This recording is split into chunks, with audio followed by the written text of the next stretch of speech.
2 रुग्णांचा रेबीजमुळे मृत्यू झालेला आहे, म्हणजे घटना सत्य आहे. आणि 2 रुग्णांपैकी एका रुग्णानं वॅक्सिन आणि सिरम दोन्हीही घेतलेलं नव्हतं.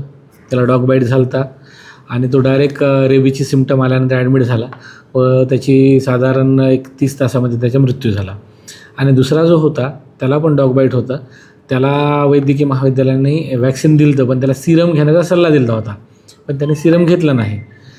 एकाचं वय 28 वर्ष होतं, एकाचं वय 49 वर्ष होतं. तर दोघांनीही जर वॅक्सिन आणि सिरम जर घेतला असता तर हा मृत्यू निश्चितच टाळला असता. आणि आपल्याकडे जर पाहिले तर डॉग बाईटची संख्या खूप जास्त आहे. रोज जवळजवळ 35 ते 40 डॉग बाईटचे पेशंट आपण वॅक्सिनेट किंवा त्यांना ट्रीटमेंट देतो, किंवा जर गंभीर स्वरूपाचा असेल तर त्याला ॲडमिटही करतो. आणि महिन्याचा जर आकडा पाहिला तर 750 ते 800 800-850पर्यंत हा आकडा दर महिन्याला आपण डॉग बाईटच्या पेशंटला ट्रीटमेंट देतो.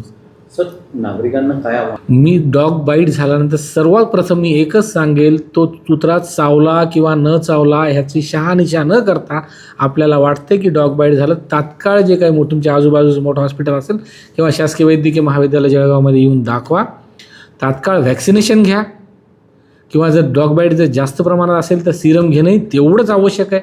नुसतं वॅक्सिनवर भागणार नाही. तर ही ट्रीटमेंट जर घेतली तर मृत्यू 100% होणार नाही, म्हणजे 99% तर निश्चितच होणार नाही. दोन्हीही रुग्णांचा मृत्यू जो आहे रेबीजचे सिम्पटम आल्यानंतर आमच्याकडे ॲडमिट झाल्यानंतर एक 24 तास ते 48 तासामध्ये दोघांचा मृत्यू झाला. माझ्या प्रभागातील पिंपराडा परिसर येथील ताहेर शेख या रुग्णाचा 2 दिवसा पहिले मृत्यू झाला. ज्या दिवशी त्याचा मृत्यू झाला त्या दिवशी आम्ही सकाळी महानगरपालिकेचे आयुक्त साहेब, शहर अभियंता उदय पाटील साहेब, आमचे SI कांबळे साहेब यांना फोन केला लगेच, आणि त्यांना सांगितलं की मोकाट कुत्रे आमच्याकडे खूप झालेले आहे, तुम्ही यांचा बंदोबस्त लावा. आयुक्त साहेबांची स्वतः बोललो, उदय पाटील साहेबांची स्वतः बोललो. आम्ही 4 प्रभागातील 4 नगरसेवक होते.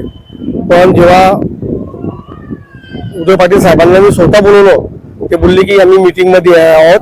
त्यांनी SI कांबळे यांना व समीर बोरोले यांना पाठवला.